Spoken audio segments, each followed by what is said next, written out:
that. You know, our origin stories in this community are really personal. So I appreciate you bringing that into this space. Hi everybody and welcome. Stop the Stigma. I'm excited for the panelists that are here, but I would like to say a few things first. Thank you for coming to our session at the Stop the Stigma conference hosted by the community and Mozo Community Educational Services.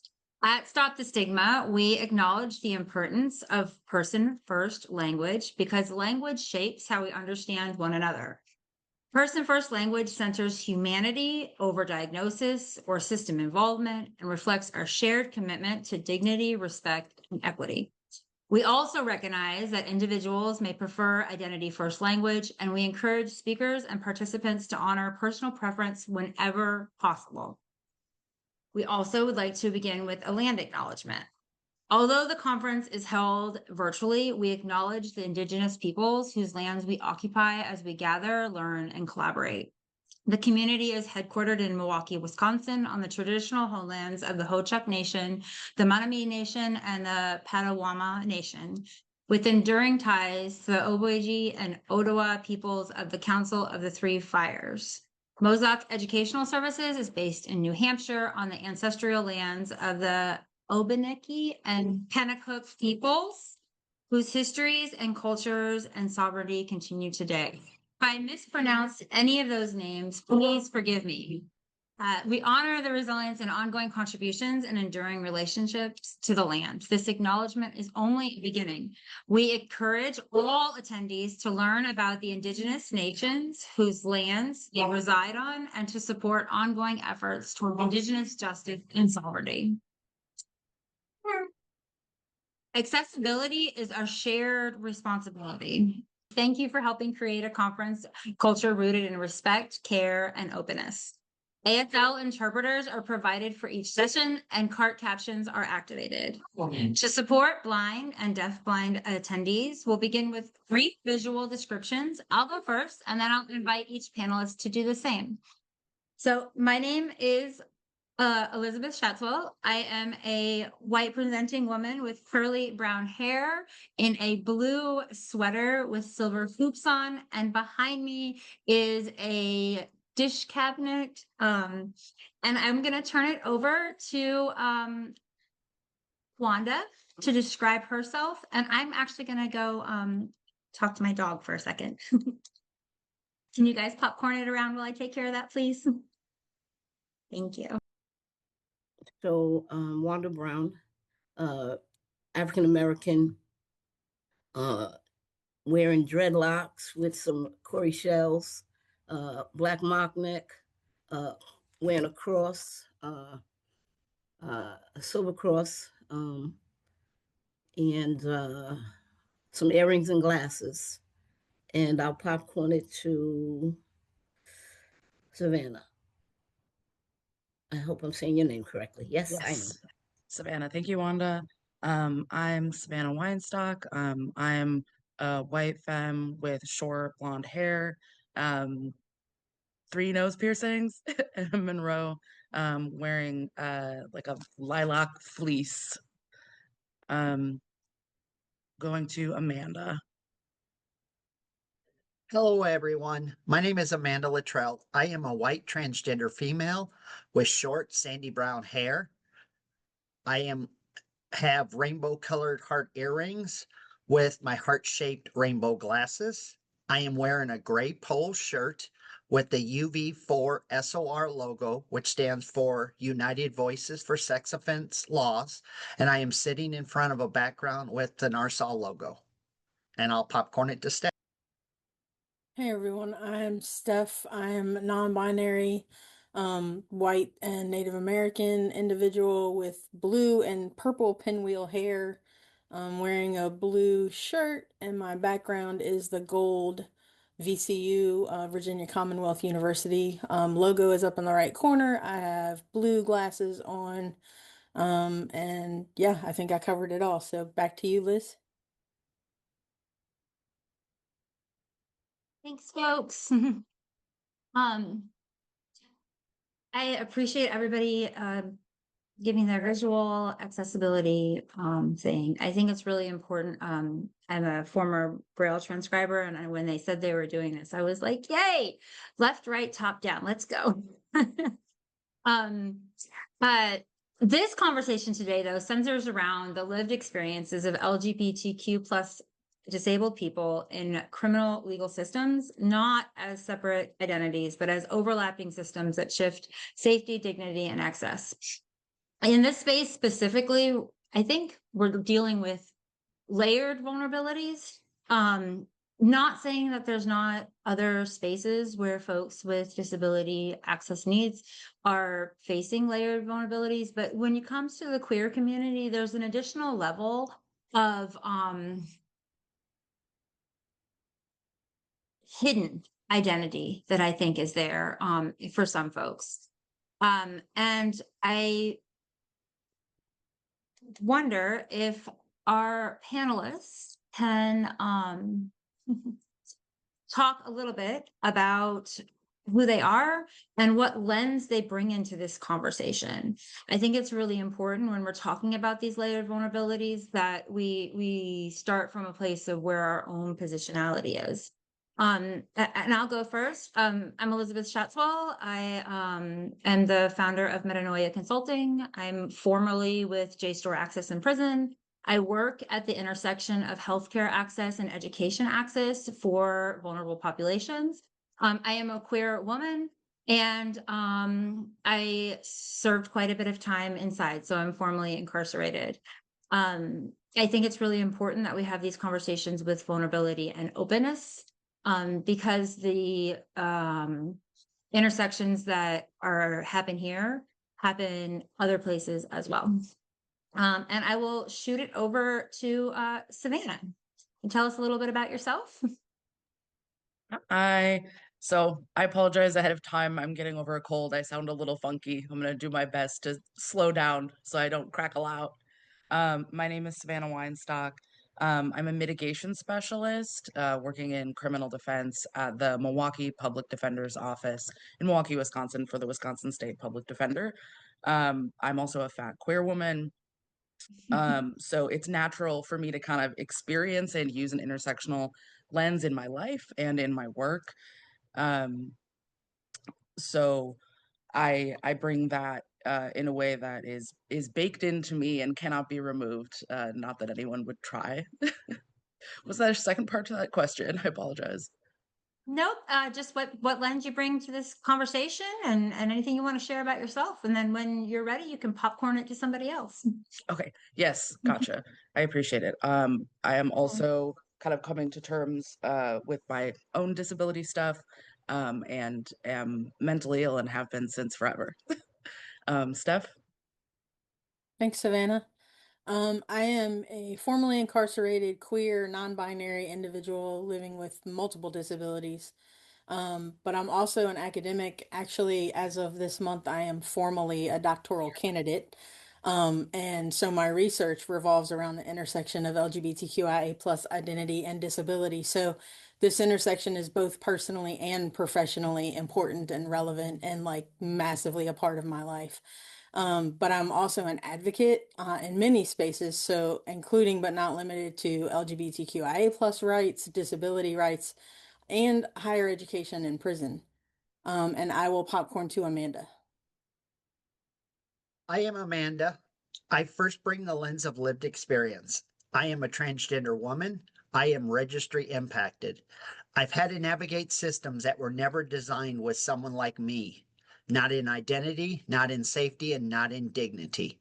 I also bring the lens of advocacy and education. I know what it feels like to be the person policies impact. When you are transgender and registry impacted, your existence is polarized. You are treated not as a human being, but as a risk to be managed. And I bring the lens of survival. I know what it means to navigate housing barriers, employment discrimination, public stigma, and safety concerns, often all at once. I understand what it feels like to constantly assess whether you're in a safe room, in a system, or in a conversation. One truth people must understand is this: The carceral system doesn't just punish, it compounds my vulnerability. For LGBTQ disabled people, especially transgender individuals, incarceration will mean isolation, misgendering, denial of care, and placements in environments that increase my trauma. The system interprets my difference as a defiance and identity as a risk. Resilience should not be required for my basic dignity. And when systems are built without us in mind, they don't just overlook us, they harm us. So I speak not just from experience, but from responsibility. And if I have a mic, I will use it because silence is what allows harmful systems to remain comfortable. And I am not interested in comfort. I'm interested in changing. And I'll popcorn it to Wanda. Well said. Well, we could just say mic drop and I can leave it right there. No, God, But sorry, Wanda. that being said, I bring to the lens personal and professional experiences. Have been incarcerated, lesbian, operating from a place of education. I teach within the walls, behind the walls, currently at the ACI in the women's facility. And, um, I encourage people to raise their voice, to be heard. And so it's a powerful position to be in, but also being mindful to tread easy, because I want to keep my job and I want to stay visible. And sometimes if you encourage too much, it's very costly. But nonetheless, I advocate for others in all communities because I fit a couple of different communities where folks are disenfranchised and marginalized. And I'll pass it to, I guess, back to you. Okay. Liz? Yes. Thanks, Wanda. Yeah, I thank you all for being vulnerable and open and telling us who you are and telling this great population that we're talking to who you are. The next question I'm going to direct to Steph and Wanda. I will let the audience know that I did give all of our panelists the questions ahead of time, so they've had a little bit of time to think about it. Wanted to make sure that in this topic we get in as much as possible. So Steph and Wanda, whichever one of you want to grab this one first. How do disability, gender identity, and sexual orientation intersect with incarceration in ways that create layered vulnerability? Mondo, would you like to go first or would you like me to go first? I think she's pointing to you, Steph. Okay, yeah, I can't see everybody. So, all right, cool. Thanks, Wanda. Thanks, Liz. So when we talk about LGBTQIA plus identity, disability, and incarceration, I think that it's critical for us to understand that vulnerability isn't simply additive, it's intersectional, as we've alluded to before, right? So these identities don't exist in isolation. Systems of oppression like cisgenderism, ableism, heterosexism, carceralism, that's a hard one to say, are deeply embedded within our legal systems, our healthcare systems, our carceral systems.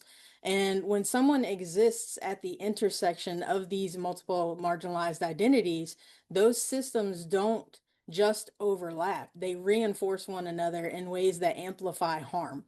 So a lot of times for LGBTQIA disabled people, this starts even before incarceration. So LGBTQIA individuals, especially trans and non-binary people and people with disabilities, are more likely to experience poverty, housing instability, discrimination in employment, criminalization of survival behaviors, and they're also more likely to be policed, profiled, and arrested. So, for example, disabled individuals have experienced behavioral manifestations of their disabilities that are misinterpreted and as noncompliance, and transgender individuals may be targeted simply for just existing in public spaces that they don't like fit the norm.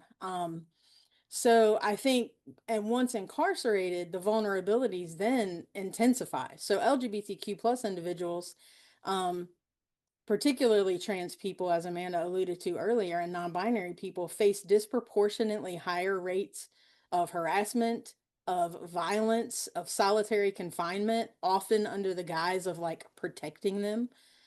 Disabled incarcerated individuals are frequently encounter inaccessible facilities, inadequate medical care, which I can tell you lots of stories about that, and a lack of appropriate accommodations. And for those who exist at both of these intersections, the risks are compounded. So, for example, a transgender person with a disability may be denied both gender affirming care and disability related accommodations while also facing the increased violence and victimization within the carceral setting. And these experiences also have profound consequences, not only physically, but psychologically. As a psychologist, I can really speak to that. Incarceration can exacerbate existing mental health conditions, it can increase trauma exposure. And let's face it, being incarcerated is already traumatizing. But then when you embody these multiply marginalized identities, it compounds even worse. And these harms don't end upon release. It's not like you come home and all of a sudden everything's sunshine and rainbows. Justice impacted LGBTQIA plus disabled individuals often face even more discrimination in housing, employment, in healthcare, creating barriers to stability and increasing the risk of reincarceration for this population. Ultimately, the vulnerability that we're talking about in this conversation is not inherent to LGBTQIA plus identity or disability identity. It's produced by systems of oppression that were not designed with these populations in mind. So the solution isn't to like fix individuals or what we refer to as like the medical model of disability. It's to transform these systems. That means creating accessible, affirming environments, ensuring access to appropriate medical and mental health care, and rethinking carceral approaches that disproportionately harm marginalized communities. When we understand these intersections, we move beyond asking why individuals are vulnerable and begin asking how systems can become more just. Wanda. Powerful. Well, you said a mouthful. To add to that, you know, the intersections you just mentioned impact individuals who are incarcerated on many different levels, as you mentioned. Um, but I think it's important to recognize how it's compounded with racism, classism, sexism, and there's so many layers um, that folks don't get a chance to breathe. Right? It's like you're denying who you are. Um, if you enter the system, their idea of keeping you safe is confinement, solitary confinement. That makes you a target. I mean, when we think about folks from our community being incarcerated, like you go in there without any support systems, like you are so targeted that um, even the folks who are designed to help you um, harass you. The harassment level is high. You're impacted by the officers, um, the inmates. I mean, uh, it's difficult to find a safe place. You might find one or two people to support you, but I think the hardest part of this whole process is just figuring out how to survive, right? And it's the impact is great. I mean, housing, you want to be honest about who you are. However, you want to do that so that you can possibly have PRIA do its job, right? You want to use ADA, your rights. Like you don't always even know these things that you're entitled to. And so, like, where do you get the information? Who's informing you? Um, so it's like it would be beneficial if folks from the queer community, the LGBTQ plus community were given some direction upon arrival into these facilities, but that's not happening. So the earnest is on us as a community to find ways in which to, I don't know how to say it, but if we could figure out, how to pre-engage folks, like almost like take a course maybe you're not living in such a way that you might become incarcerated. But let's just say if that happened, here are some of the steps to follow.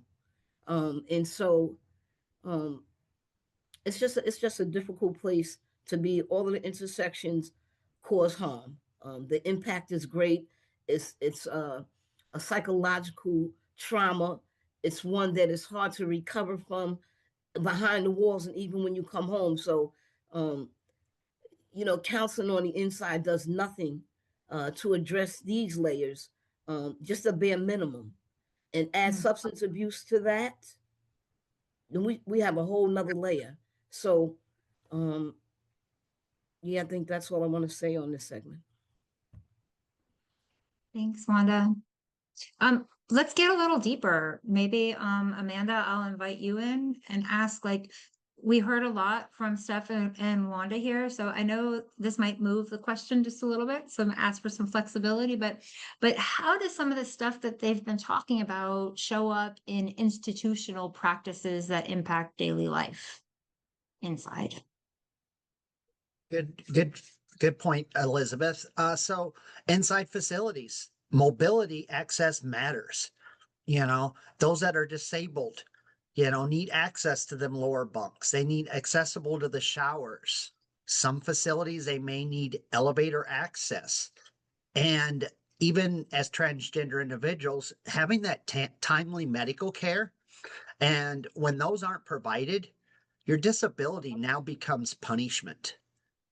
Mm. And even outside of the facilities, once you leave and you enter reentry, geographic restrictions, housing bans, and transportation barriers also compound mobility challenges. As someone who's transgender and registry impacted, I've seen how these layered policies can restrict where you can live, where you can move. And when disability is part of all of this equations, these limits become physically dangerous. Mobility is not a privilege. And for Mm. disabled people in the carceral system, it's the difference between access and abandonment. Mm. Mm. Mm. I think often about the last sentence you said, and ended in abandonment, right? And so I think even in tangible life, I remember like I hadn't been able to legally hug someone like in I did 23 years. So in 23 years, it was illegal to give someone a hug or a tap on the shoulder because it would have been interpreted as sexually inappropriate because of the stigma around queer relationships, right? And so I think that even beyond mobility, it's just these intersections of like how do you relate to human beings in a physical way, in an emotional way, in a spiritual way. I often say that some of these institutional practices teach us how to be bad neighbors versus be good neighbors, right? You're not allowed to share sugar. um, but let's turn to Wanda, I think. How about for you? Like, how do you see this showing up maybe in your own daily life or in your students' daily lives that you're now serving because you do teach inside? So the the the ability to maneuver through the systems behind the wall. Some of the barriers are the inability to ensure elevators work. I have students who have missed class numerous times because the elevator isn't working. Um, Mm. there are, it stops people from participating in their education, but also work. Um, in terms of housing, there's barriers when folks aren't feeling safe enough to identify because there's limited support for people with gender neutral options. They don't create options for folks. Um, it's just a really difficult place on the inside, but even on the outside, multiple places lack ramps for people to have access to different places that they need to get to. Um, Folks don't seem to recognize even on the sidewalks when you're traveling. People have to step up high when they really can't lift your leg. I mean, there's a there's a number of uh, places that I think of in my own area that cause problems. And applying for different jobs, the way you dress, the way you present, all of these things create barriers. I mean, as a gay woman, I'm aggressive. I could come across in such a way because I have a strong persona and personality, and like I don't water it down. I am who I am, and I move the way I move. But that's also a barrier, because Mhm. people can invite you in or keep you out based on a strong personality, and so there are just many levels to barriers that impact people. And the Mm. last thing I want to say is I made myself a little note that I didn't want to forget, because the most important piece to this for me is all of these barriers um, don't allow for people to be who they are. Some of the barriers make you water down who you are, which leads to self-esteem and the lack thereof. So, I mean, barriers have um, multiple impacts, different effects. It's just not I couldn't get to the library in the prison today, but even I can't get to the grocery store. And even sometimes when I get to the grocery store, if the push cart isn't working, then I have a hard time getting the items that I need. It could be as basic as that, but it's definitely a lot of work we as community members need to do in in order to ensure that folks are able to get their needs met. Mm. Mm. Before I move to our next question, I just want to open it up to any panelists that want to respond to anything that's been said so far. I find that often when I'm doing my work, which is like writing mitigation reports that are used for plea negotiation, and ultimately it's somebody's sentencing. So I'm writing to the judge with the assistance of client who is about to be incarcerated or not, and probably has been in the past, to explain the ways in which they're multiply marginalized. And a lot of the time, feedback that I get in a lot of different ways, right, from the people reading this is boils down to pick a struggle when I try and bring up my clients' marginalized identities. Um, I had a judge on the record recently say, but ADHD isn't a disability. So bringing and showing not just that these things exist, but that they are all together and that they like ramp each other up, as we're saying, and showing that like you don't get to choose which thing you are on a given day. Things wax and wane, and they are all equally as important to identity and access. I Yeah.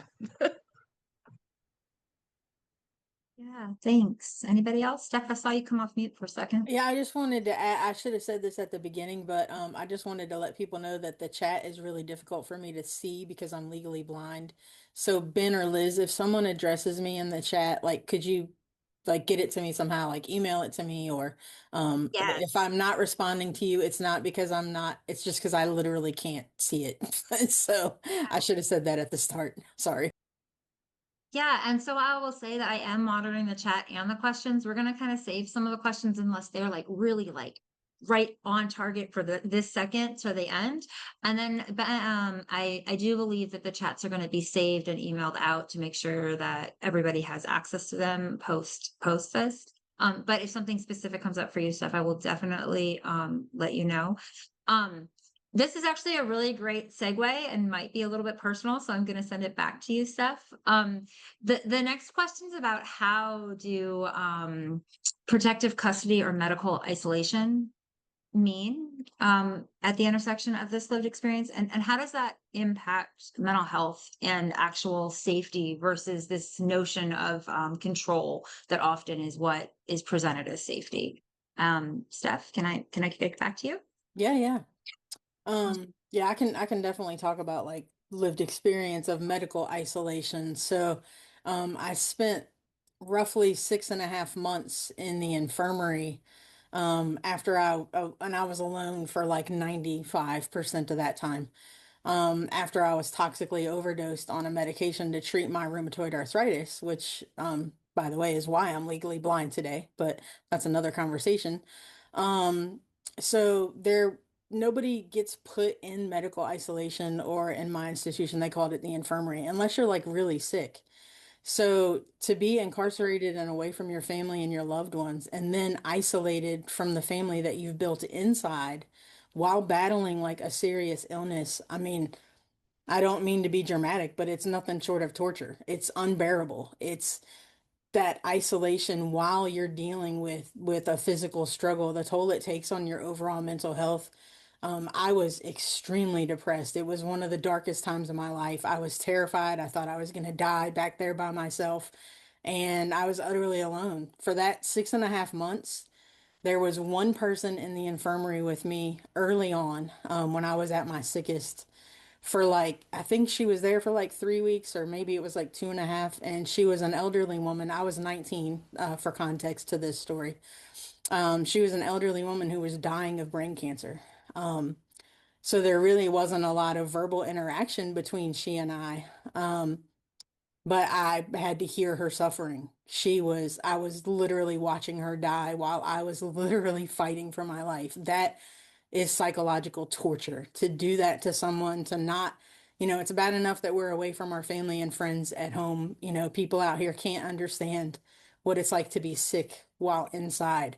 But then we form these communities and build these friendships and these families, and you can't even see them if you're in medical isolation. You are literally just shut back there by yourself with nothing and no one. And for the first few weeks, like, I literally watched someone die a slow and painful death. Her screams would wake me up at night. And I was 19, I was new to incarceration, and I was really sick. So yeah, it's psychological trauma. It's the toll it takes on your mental health. Like, I have scars, especially from watching Miss Ethel die, that I don't think I'll ever get over. Like, yeah, it's extremely traumatizing. It should never happen to anybody. Thank you for being so vulnerable, Steph. Can I follow up with a question? Did you ever see medical isolation or protective custody be used as a punishment for living in this intersection?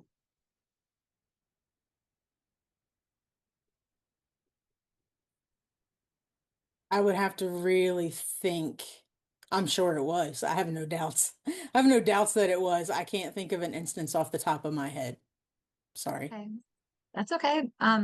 Savannah, I'll throw it over to you and then I'll open it to all the panelists to respond. Yeah, I've definitely had a lot of clients tell me about the significant amount of time that they have spent in isolation, like the whole whatever they're calling it. And I have, when writing my reports, tried to bring up the ways in which that has impacted the way the client navigates the world after that happens. And have also I like to bring a lot of like research and data. So it's not just here's what I'm saying, here's what the client is saying, here's what we're saying, and here's the receipts. And the receipts for that is that, obviously disabled people and queer people are overrepresented in the criminal legal system. And I think I don't remember the exact source, but it was like the Geneva Convention says that like using isolation on folks with intellectual disability or other disabilities is tantamount to cruel and unusual punishment. So I try and put that in there, to say like, look, like this was an immensely negative experience that we cannot even calculate the impact of. And you judge or whoever is reading my report, if you decide to send a person back for any amount of incarceration, the likelihood that this cycle rinses and repeats itself is all but guaranteed. So I want you to think really hard about that. Yeah. Yeah. It's powerful to hear that you put that into the briefs that you write. I'm unsure if all legal aids would take that stance. So thank you for showing up in that way. I would like to open it up to any of the other panelists that want to talk about how protective custody or medical isolation or any other term that it's called for the day can be impact on mental health or safety. So, Steph, I had a medical issue too, where I was in that isolation. One day I had some pain on my stomach, and they're like, "Oh, it's just indigestion. Here's some medicine. Go sit back in your bunk." And after 5 hours of in constant pain, I went to a trusted correctional officer, and I'm like, "I don't care what health service is saying. There is something wrong, and I need medical help." Thankfully, this officer responded correctly and sent me to the ER. because I had a gallstone stuck in my bile duct and I had to have emergency surgery to remove that and remove my gallstone. But after I was in recovery in a medical isolation unit, and after being incarcerated for so many years, being outside in the yard, participating in activities, working at my job, and now you won't let me do anything except for sit in my room and be isolated from my community, from my friends. To me, that's punishment. And that was one of the hardest parts of my incarceration, was dealing with that. And also seeing, I was also a hospice volunteer.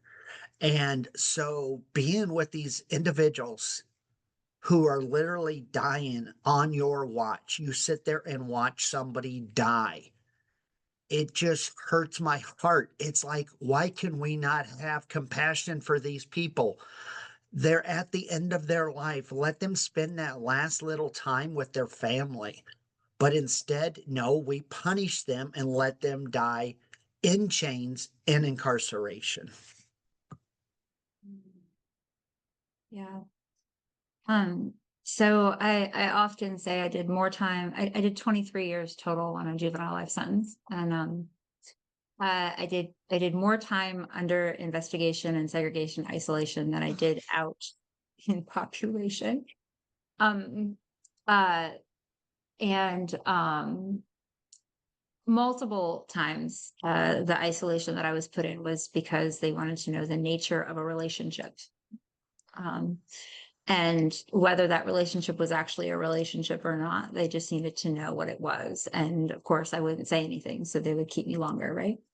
And so I think when we speak about this intersection of queer identity in this space and how relationships can be interpreted differently if someone knows your identity, regardless if that's based in fact or not, is something that comes up too. And in these spaces, when there's any deviance from what is deemed norm, often that becomes a security threat for whatever reason that they choose to coin today.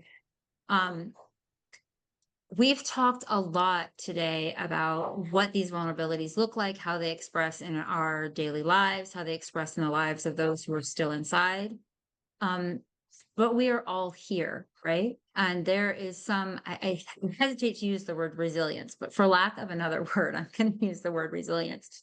There is some way that we have overcome some of these things or moved through them in a way that has made us different individuals. I'm not going to say stronger or better. I'm just going to say different. So thinking about how resilience and agency, there's been a lot of talk about community and how we are, Steph, specifically you talked about how the people inside become your family. And then you're isolated from that in some ways. Let's talk a little bit, let's shift a little bit here and talk about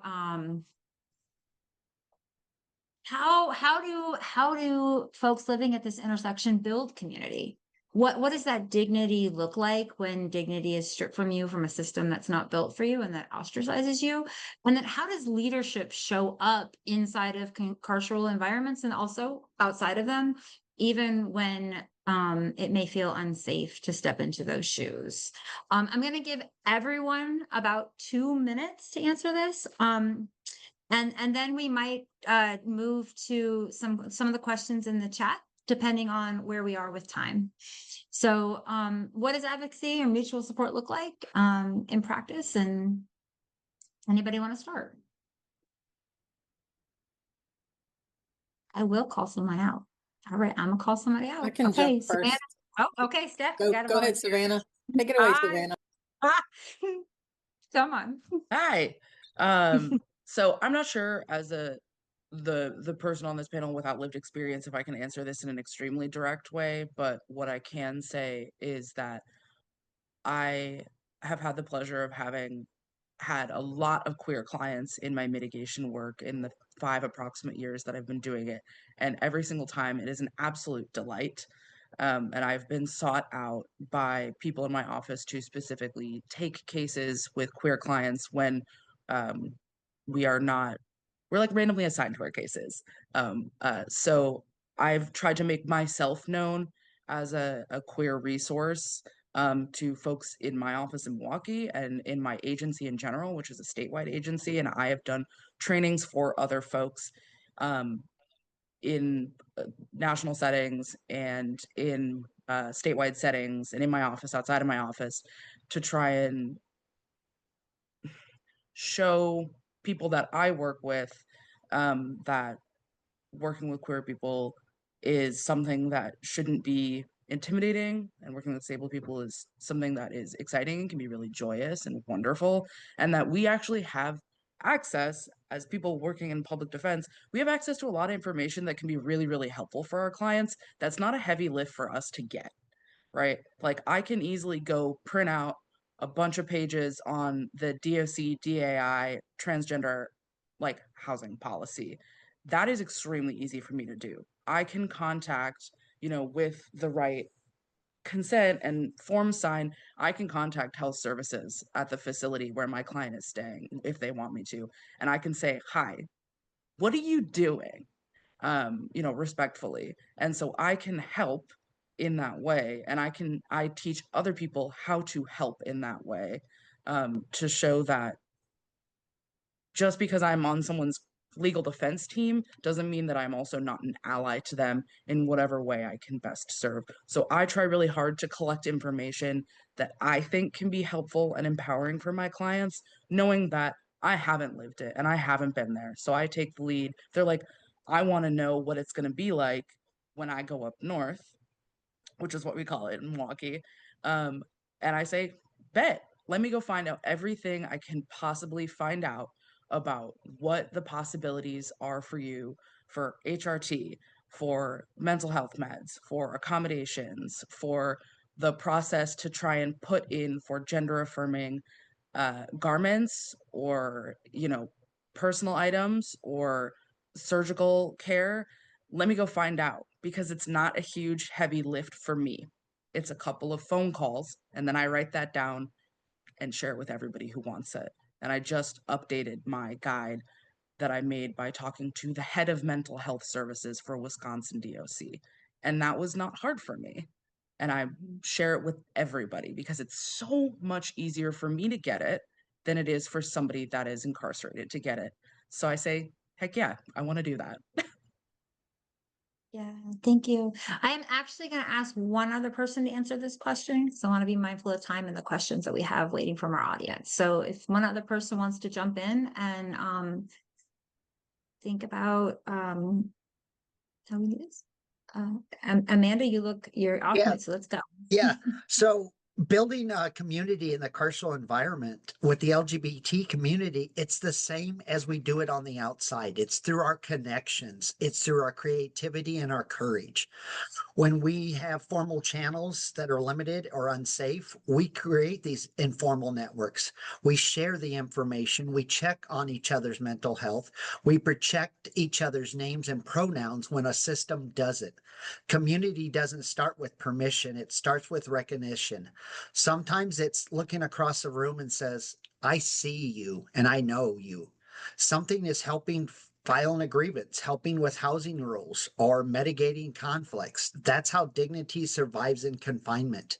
And I learned that when institutions shrink your world, we expand it by lifting others up. LGBTQ people build dignity by refusing erasure, by complaining space, even in the confinement. And Savannah, I'm so thankful that you shared what you shared, because I want to share one additional thing that happened last night. I got a call from a mother who's in tears. Her transgender daughter is in the federal system. And of course, the Federal Bureau of Prisons under the current administration has now restricted her access to gender affirming care, including her hormone replacement therapy that she has been taking for years, and also all of her other female items, her makeup, her things. And from a disability justice lens, this isn't a political decision. It's a healthcare disruption. And when you abruptly stop this medically necessary treatment, you're impacting the mental health, stability, and physical regulation and overall functioning of who they are. For transgender people, HRT is not a cosmetic. It is a clinically recognized care tied to our well-being and a suicidal risk. When institutional pathways close this, mutual support becomes harm reduction. But by documenting these changes, by mobilizing our legal advocacy and connecting families to these networks like you, Savannah, and refusing to remain silent, disability justice will now demand that medically necessary care not be treated as optional, especially inside systems where people cannot seek any alternative.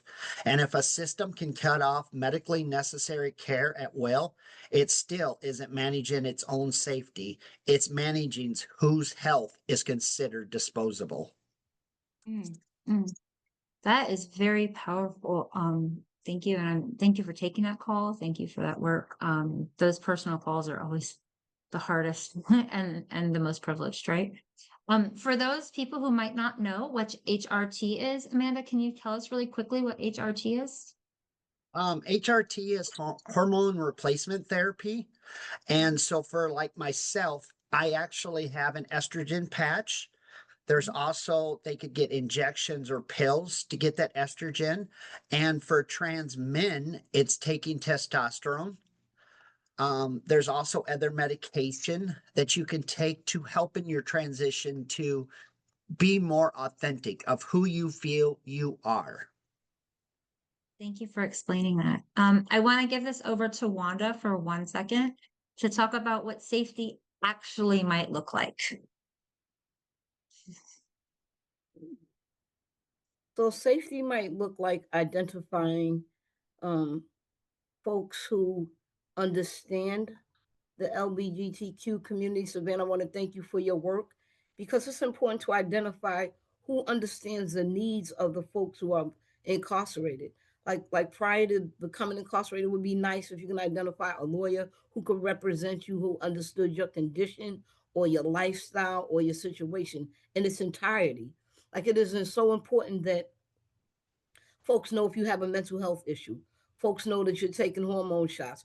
Folks advocate for you to get those things, have them in placement upon arrival so that you don't uh, have a pause in your treatment. Uh, they've gotten better with mental health issues and substance abuse. Because those are about money, right? And so you don't necessarily earn dollars when you help me get my hormone shots. So a lot of times it's based on what the need is of the communities in which folks are incarcerated in. But I think safety really looks like identifying somebody on the inside that you could just trust, right? Somebody to, if it's a counselor, if it's a therapist, if it's your roommate, if it's one other person, safety looks like being who you are, but being mindful, being aware. That's on the inside. On the outside, safety is identifying communities and understanding what your rights are on the outside, and then finding those spaces that support our lives, right? Our work, our past histories, our need to be included, our need to have safe housing. There are different housing situations for folks who are targeted once they go into quote unquote normal housing situations. And so it's important that when people help you secure housing, that they understand they could be putting you in the lion's den. Go see the site. Take time. Savannah said it perfectly. It's about really doing research to support and help other people. Mm. Safety could look like um, you figuring out what is best for you and then dictating to somebody who is working with you what your needs are. Because oftentimes the folks that work with us don't understand what our needs are. Not that they don't want to help, sometimes they just don't understand. Understanding pronouns, respecting how I want to be treated, who I want to be called. I don't care if you see a female standing in front of you. If I identify as he, that's who you address me as. And so it's really a difficult task, but safety is definitely around the corner, and we have to continue to do the work to encourage folks to just do better at caring for us and seeing us. Steph, I'm gonna hand it to you and then I'm gonna go to these questions. we have people on this panel today that might be like, okay, well, what can we do? What can we, as allies or people living in this intersection that are watching this panel today, what can they take away from them that they could put into actionable steps to support this intersection? Yeah, I mean, it's all about dismantling these systems of oppression, right? Which sounds like, how do I do that? Like, that's not something I can do, but it is. It's something we can all do together. All of us can do this work to get rid of ableism and cisgenderism and heterosexism and carcerism, and we can make the change together. We are a community. Um, but on an institutional level, like, I think it's mandatory that we get rid of every form of isolation. As alluded to earlier, like isolation has been proven to be like an inhumane treatment. It's torture. And nobody should ever be isolated because they're sick or because of their gender identity. It is not a protection. It's not a protection. And there's also, we haven't talked a lot about it on this call, but I think it's incredibly important that people who live at the intersection of these multiply marginalized identities need access to mental health care. And a lot of times in the carceral systems and upon release, mental health care is extraordinarily difficult to find. You come home and you're put on a wait list and then another wait list and then another wait list. It's the same way inside to get in to see a therapist, or you might see 5 different therapists. So you can't build a relationship with 5 different people. Like, we need to better support people who live at the intersection of these multiply marginalized identities, both inside and out here. Like, that is essential. We need to dismantle the systems of oppression, support the community better, and we can do this work together. Thank you. So I want to turn to a question really quick from Karen.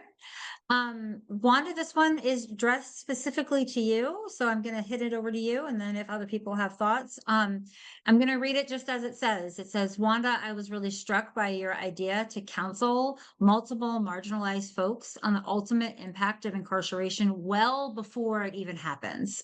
I feel like legal and social service providers, nonprofits, should really consider incorporating that dimension into know your rights trainings and things like that.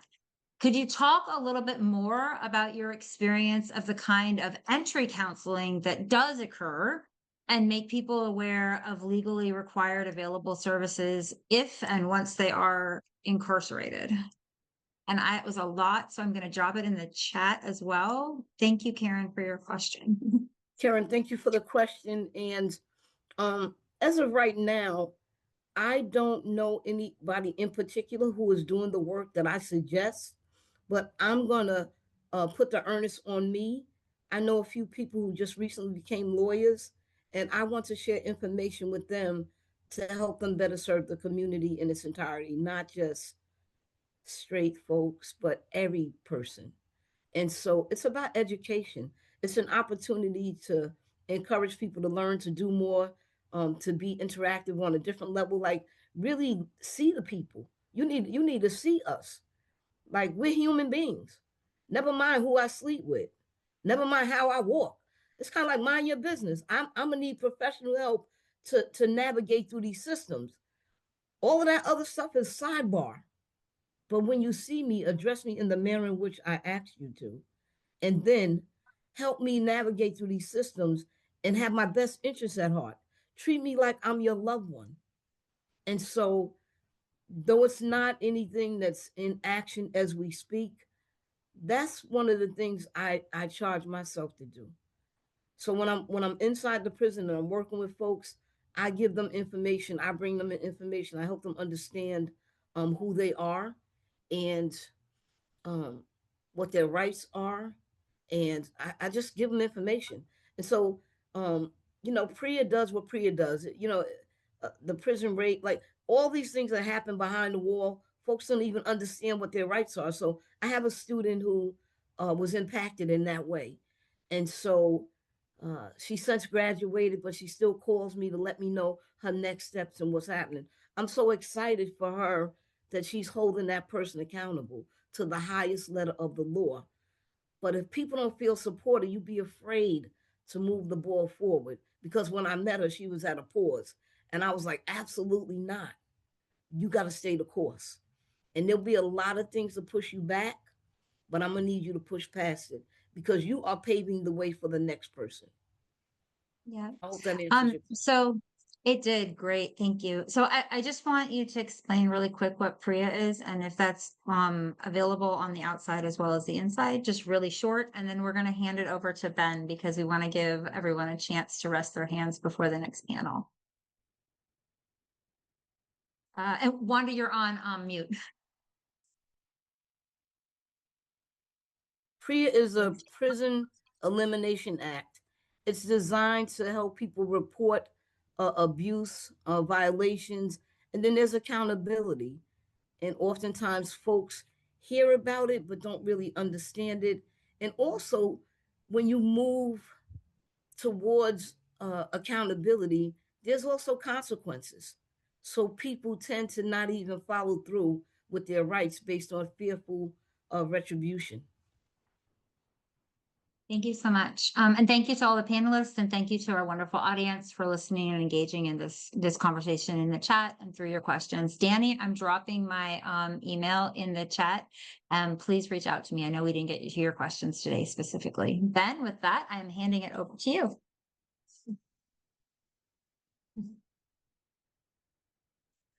Thank you so much to everyone. I really appreciate, well, no, we all really appreciate your vulnerability and your willingness to be open because we have to have these important conversations. So thank you for that.